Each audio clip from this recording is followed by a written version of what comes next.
예수님이 당하신 고난을 잠시 살펴보면 예수님의 일주일의 여정을 우리는 바라볼 수 있습니다. 예수님은 주일날 예수님은 예루살렘 성에 나귀의 새끼를 타고 입성하셨으며 월요일날 성전에서 장사하는 자들을 내쫓으시며 성전을 정결하게 하셨습니다.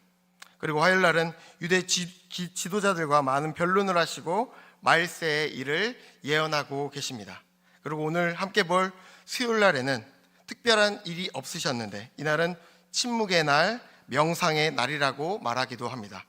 예수님께서는 십자가의 고난을 바라보시는 그때에 한 여인이 예수님께 나와 자신의 옷감을 깨트려 예수님께 내어드리고 있습니다. 이 말씀은 우리가 너무나도 잘 알고 있는 향유 옥합을 깨어드린 여인의 이야기인데 그 이야기를 중심으로 앞과 뒤에 다른 이야기가 함께 기록되어 있습니다. 어떤 이야기냐면 앞 이야기 때는 유대 종교자들이 예수님을 팔아 죽이려고 하는 이야기가 기록되어 있으며 뒤의 이야기는 가룟 유다의 이야기가 함께 기록되고 있다는 겁니다. 이것은 우리에게 무엇을 의미하고 있습니까? 오늘 말씀을 나누며 세 그룹의 모습을 우리가 비교해 가면서 우리는 예수님께 무엇을 드리고 있는지, 어떤 삶을 올려드리고 있는지 생각할 수 있는 귀한 은혜의 시간 될 수 있기를 간절히 바랍니다. 6월절이 다가오자 대제사장과 서기관들은 예수님을 어떻게 잡을까 논의를 하고 있습니다. 6월절은 어떤 날입니까?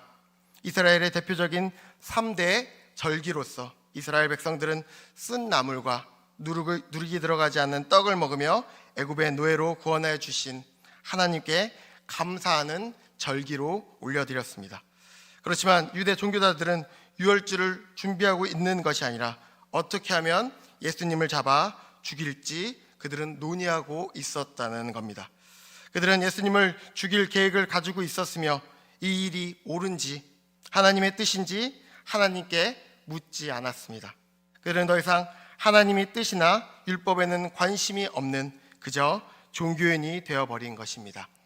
그리고 2절 말씀 보면 유월절이나 무교절에는 예수님을 잡지 말자고 그들이 서로 말하고 있는데 그 이유는 예수님을 따르는 사람들로 인하여 밀란이 일어날까 두려워했기 때문입니다. 자신들의 행위가 떳떳하였다면 두려움을 가질 이유가 전혀 없었지만 그들은 사람들의 눈을 두려워하고 있었습니다. 하나님 뜻과 말씀이 아닌 다른 사람들의 시선과 사람들의 반응이 그들에게는 더 중요했던 것입니다. 우리의 모습 가운데서도 하나님보다 사람들의 시선을 더 의식하며 더 두려워하고 있지는 않습니까? 요즘 젊은 사람들의 삶을 보면 그들의 삶 가운데 자신의 삶을 표출하는 SNS라는 것이 있습니다. 해외여행을 다녀온 사진, 고급 레스토랑에서 음식을 먹는 사진을 올리면서 마치 행복한 삶을 살고 있는 것처럼 다른 사람들에게 비추고 있지만 그 삶을 들여다보면 전혀 행복하지 않다는 겁니다. 다른 사람들의 시선을 의식하기 시작하면서 남들과 나를 비교하기 시작하고 있으며 그 안에 내 안에 있는 탐욕과 욕심이 끊임없이 올라오고 있는 젊은이들의 모습을 바라볼 수 있습니다. 우리는 세상의 시선을 의식하는 것이 아니라 우리를 바라보고 있는 하나님의 시선에 집중하며 하나님을 두려워할 수 있어야 합니다. 대제사장과 서기관들이 예수님을 죽이려고 할 때 3절 말씀을 보면 갑자기 한 여인이 나타나 예수님께 가장 귀한 것을 내어드리고 있습니다. 오늘 말씀 3절 말씀을 다시 한번 읽어보겠습니다. 시작. 예수께서 배단위 나병 환자 시몬의 집에서 순전한 나드 한 옥합을 가지고 와서 그 옥합을 깨트려 예수의 머리에 부으니. 아멘.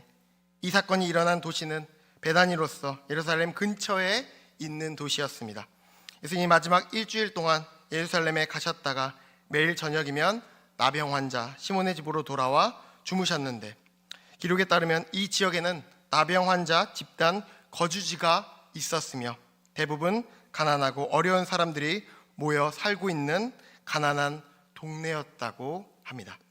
그런데 그 중에 한 여자가 자신의 인생 가운데 가장 값진 향유옥합을 깨어 예수님의 머리에 부어드리고 있습니다.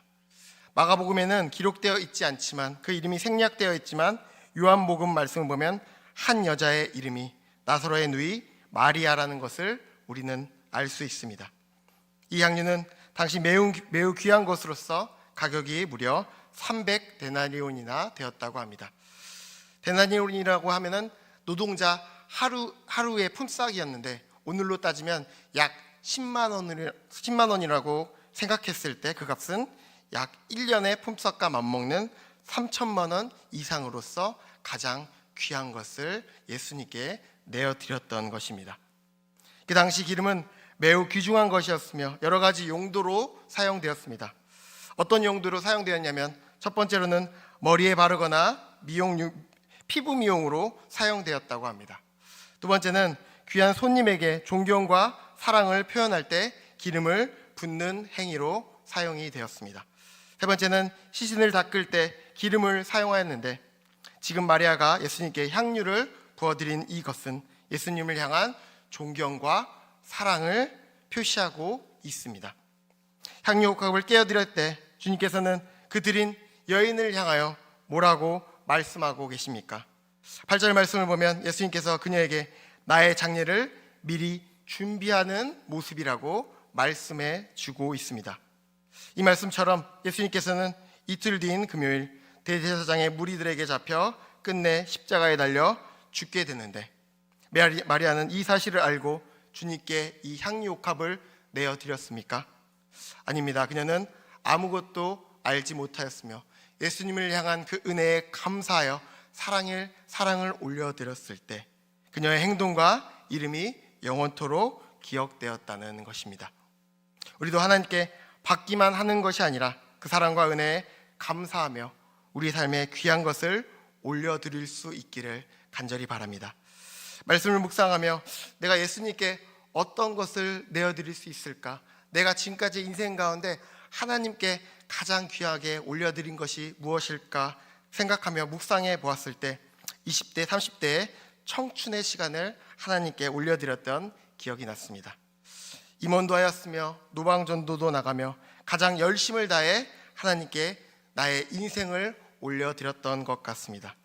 어느 날 토요일 날 토요존대를 우리 청년들과 함께 나갔는데 많은 인파 속에서 전도지를 나누고 있는 그때 갑자기 이 모습이 너무나도 한심하고 한탄스럽다는 생각이 들었던 적이 있습니다.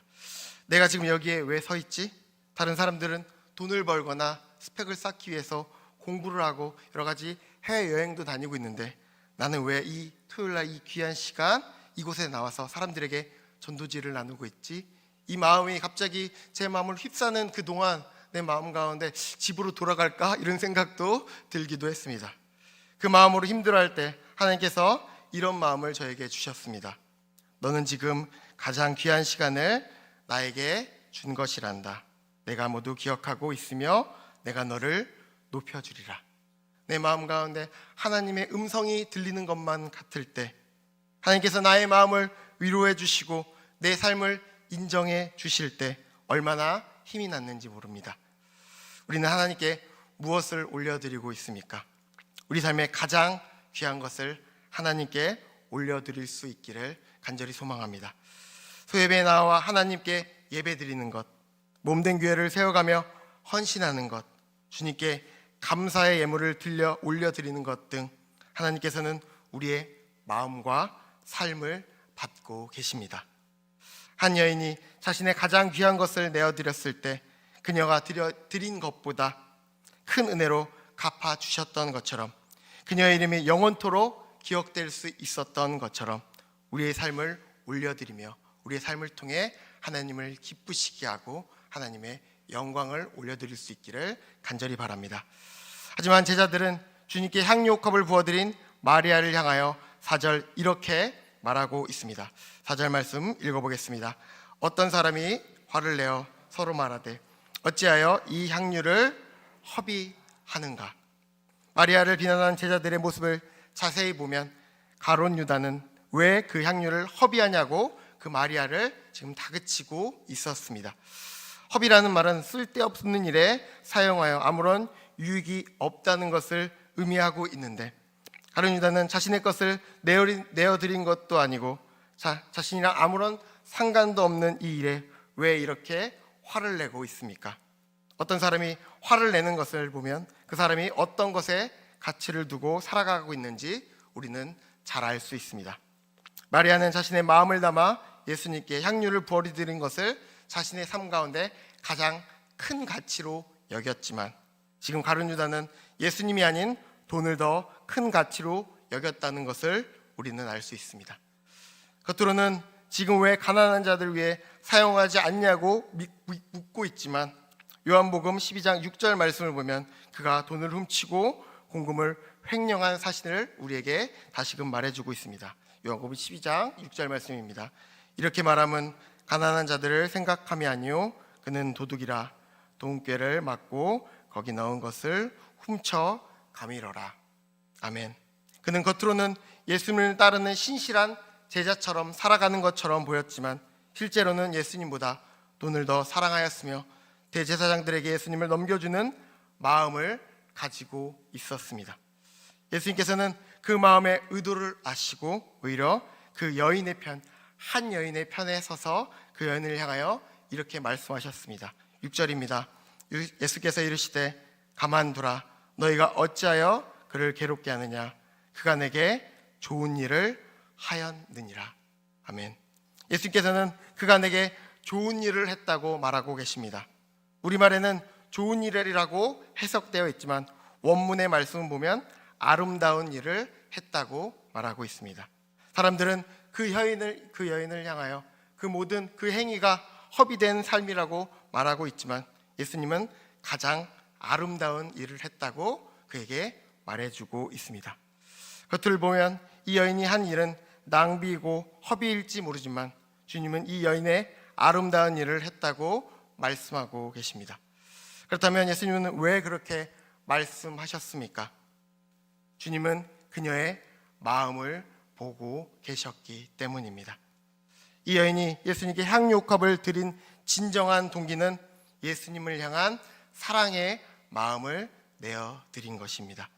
주님은 그것을 보시고 그의 것을 받아주시고 가장 아름다운 일을 했다고 그녀를 칭찬하고 계신 겁니다. 사랑은 언제나 계산을 초월하여 움직이게 되어 있습니다. 사랑에 빠진 젊은 남녀를 보십시오.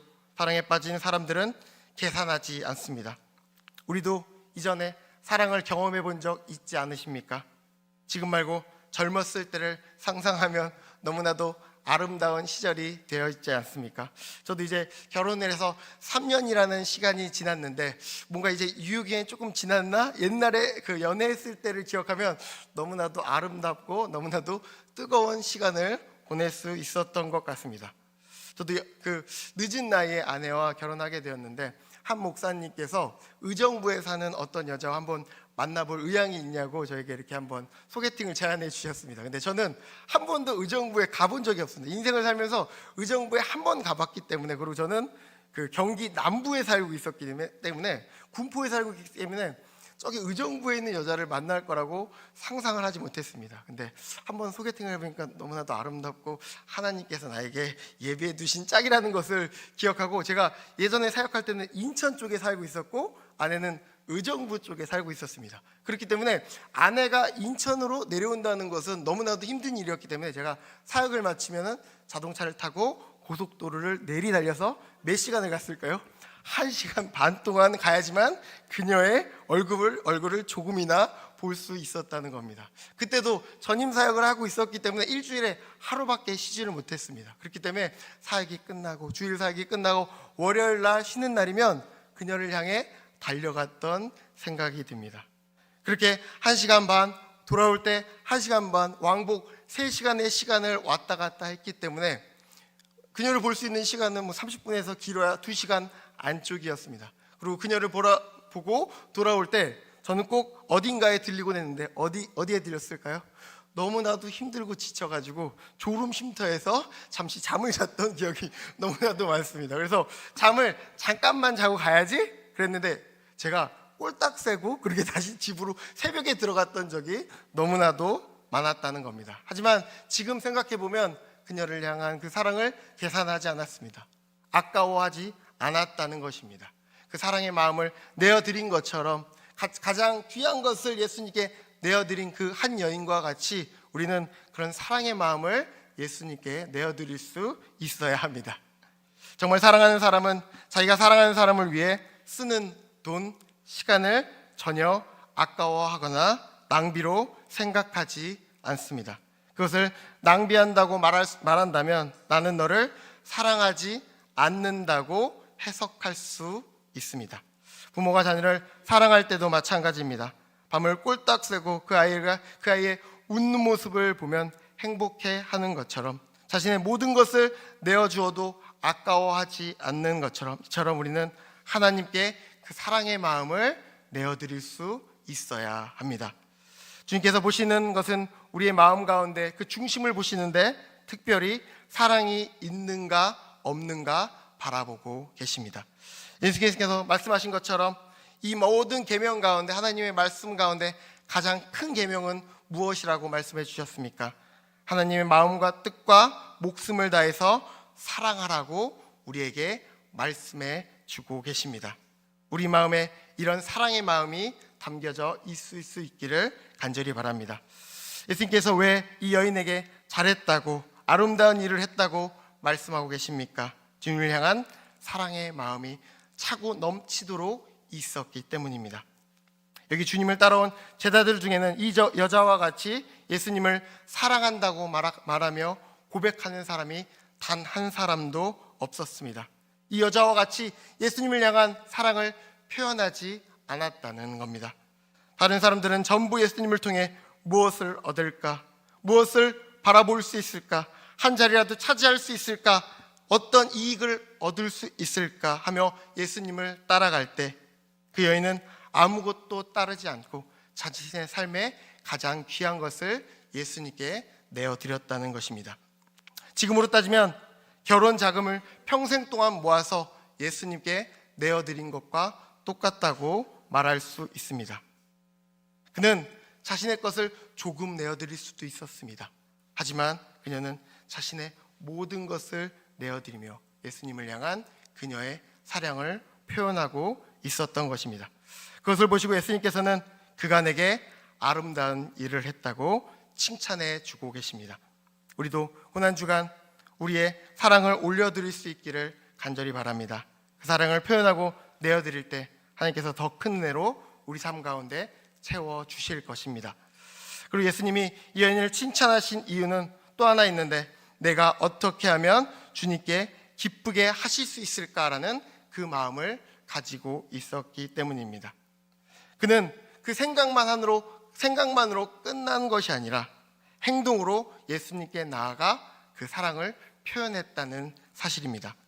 생각을 하다 보면 자신의 마음 가운데 깊이 감추어 있던 옥합을 꺼내어 예수님께 드리지 못할 때가 있지만 그녀는 자신의 가슴 깊이 있고 가장 귀하게 숨겨놓았던 것을 생각에 그친 것이 아니라 예수님께 내어드렸을 때 예수님께서는 그 사랑을 받아주셨습니다. 향유는 당시 여인이 결혼 준비를 할 때 평생 모아둔 결혼 자금과 같이 마찬가지 너무나도 귀한 것이라고 우리에게 말해주고 있습니다. 그런데 그녀는 그 소중한 그 옥합을 깨어 예수님께 모든 것을 내어드렸다는 것입니다. 사랑하는 예수님께서도 우리에게 자신의 모든 것을 우리에게 내어주셨습니다. 이 향유옥합은 그녀의 모든 것이었던 것처럼 예수님께서는 이 땅 가운데 성육신하셔서 하늘 보좌의 모든 영광을 뒤로 하시고 이 땅 가운데 내려오셔서 우리를 향한 그 사랑을 보여주셨다는 것입니다. 우리가 먼저 예수님의 사랑을 받았고 예수님의 성자 하나님이신 모든 사랑 가운데 우리가 그 사랑을 누리고 그 은혜 가운데 살아갈 수 있었던 것처럼 우리도 우리의 모든 것을 내어드리며 하나님께 그 사랑을 표현할 수 있어야 됩니다. 그리고 8절 말씀 보면 그는 힘을 다하여 내 몸에 향유를 부어 내 장례를 미리 준비했다고 우리에게 말해주고 있습니다. 그녀가 할 수 있는 최선의 것을 예수님께 올려드린 겁니다. 얼마나 큰 사랑이 거기에 들어가 있는지 우리는 알 수 없지만 그녀는 자신의 것 가운데 가장 귀한 것, 최선의 것을 예수님께 올려드린 것입니다. 예수님은 우리에게 무리한 것을 요구하고 계시지 않습니다. 왜 너는 500데나리온을 나에게 주지 않았냐? 200데나리온을 더 꿔서 나에게 더 왜 하지 않았냐? 이렇게 물으시는 것이 아니라 우리 삶 가운데 가장 최선의 것이 무엇이냐? 어떤 것을 우리가 주님께 올려드릴 수 있는지 그 모습을, 그 마음을 바라보고 계신다는 것입니다. 이 여인이 예수님께 최선의 것을 올려드렸을 때 9절 어떻게 기록되어 있습니까? 9절 말씀 다시 한번 읽어보겠습니다. 시작. 내가 진실로 너에게 이르노니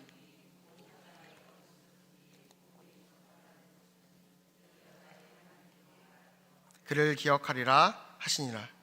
실제로 이 말씀과 같이 우리가 이 본문에서 이 여인의 모습을 바라볼 수 있었던 것처럼 그 여인의 모든 것을 예수님께 내어드렸을 때 온 천하에 복음이 전파되는 곳곳에 그녀의 그 마음과 사랑이 전해질 수 있게 되었다는 것입니다. 그런데 사랑의 주님께서 이 사실을 아시고 옥합을 깨어드릴 준비하고 있는 그 여인에게 다가가셔서 예수님께서는 10절과 11절 우리에게 다시 이렇게 말씀해 주고 계십니다. 10절과 11절 말씀입니다. 시작. 12 중에 하나인 가룟 유다가 예수를 넘겨주려고 대제사장들에게 가매 그들이 듣고 기뻐하여 넘겨줄까 하고 그 애를 찾더라. 아멘. 요한복음 12장에 의하면 가룟 유다는 공금을 횡령하는 도둑이었고 돈을 사랑하는 사람이었다는 것을 우리에게 말해주고 있습니다. 그가 배신한 것은 예수님에게 실망한 탓도 있었지만 실제로 돈도 원하고 있었던 겁니다. 하지만 이 여인의 모습을 보십시오. 이 여인은 자신의 전 재산을 모은 것, 가장 귀한 것을 예수님께 한 번에 깨어 다 부어드렸다는 것입니다. 사랑의 표현을 예수님께 드렸다는 것입니다. 그런데 가룟 유다는 뭐하고 있습니까? 예수님의 제자라고 하는데 그는 예수님을 이용하여 지금 돈을 모으려고 하고 있었다는 것입니다. 이 여인은 어떻게 이렇게 모든 것을 예수님께 내어드릴 수 있게 되었습니까? 그 사랑을 먼저 경험하였고 그 은혜에 감사할 수 있었기 때문에 이렇게 행동할 수 있었다는 것입니다. 우리는 가룟 유다와 대제사장과 서기관과 이 여인 가운데 어떤 모습으로 하나님께 우리 삶을 내어드리고 있습니까? 하나님께서 그 여인이 가장 귀한 것을 예수님께 올려드렸을 때 가장 아름다운 일을 나에게 했다고 고백하는 것처럼 우리의 마음과 우리의 시간과 우리의 물질을 하나님께 올려드릴 수 있는 복된 인생이 될 수 있기를 간절히 바랍니다. 이 아름다운 일 주변에 여러 가지 음모와 여러 가지 음해들이 있었습니다. 그럼에도 불구하고 예수님은 그 모든 것을 아시면서 그가 내게 아름다운 일을 했다, 좋은 일을 했다고 말씀하고 있습니다. 이것은 절대 허비한 인생이 아니라 절대로 무의미한 인생이 아니라 예수님 앞에서, 하나님 앞에서 가장 아름다운 인생을 살아갔던 것입니다. 여러분, 우리의 옥합을 깨뜨려 드릴 것은 무엇이 있습니까? 나의 옥합은 무엇이 있습니까? 내가 깨뜨리기에 주저하는 것은 무엇이 있습니까? 주님이 감동을 주셨는데 아직 하지 못한 것은 무엇이 있다는 것입니까? 시간의 옥합을 깨뜨려 주님 앞에 드릴 수 있기를 간절히 바랍니다. 나의 자신의 이기적인 목적을 위해서만 사용하는 것이 아니라 물질의 옥합을 깨뜨려 사랑하는 주님께 모두 내어드릴 수 있기를 간절히 바랍니다. 내 육신, 내 야망, 내 인생의 목표를 위해서만 달려왔던 나의 인생을 이제 주님 앞에 온전히 내어드리면서 내 인생의 마지막의 순간 주님의 것이라고 고백할 수 있는 우리 모두가 될 수 있기를 바랍니다. 오늘 말씀은 샌드위치처럼 구조가 되어 있습니다. 대제사장과 가룟 유다 사이에 예수님께 자신의 모든 것을 내어드렸던 마리아의 모습이 기록되어 있는데 샌드위치에서 겉빵이 중요합니까? 안에 있는 그 내용물이 중요합니까? 샌드위치의 내용물이 겉에 있는 빵보다 너무나도 중요한 것처럼 마리아가 자신의 삶을 예수님께 내어드리기로 결단하며 그 사랑을 표현하고 예수님 앞에 나아가 자신의 모든 것을 깨뜨리고 내어드렸던 것처럼 우리의 삶을 예수님께 내어드리며 우리의 시간과 우리의 모든 것을 주님께 내어드리고 우리를 향한 하나님의 은혜와 그 능력과 평강이 우리 삶 가운데 충만할 수 있기를 간절히 소망합니다.